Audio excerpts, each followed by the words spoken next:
Want to get your products in front of customers fast? Let's add a product to your Shopify store in just 1 minute.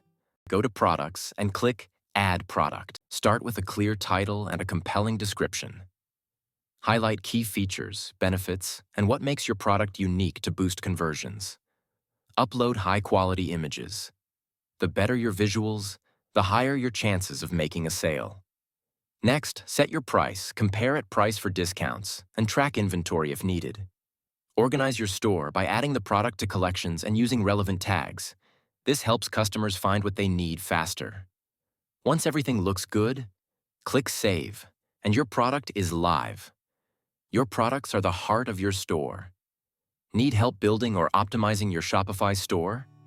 Visit neosolax.com or contact us at sales@neosolax.com. Don't forget to like, subscribe, and stay tuned for more e-commerce tips.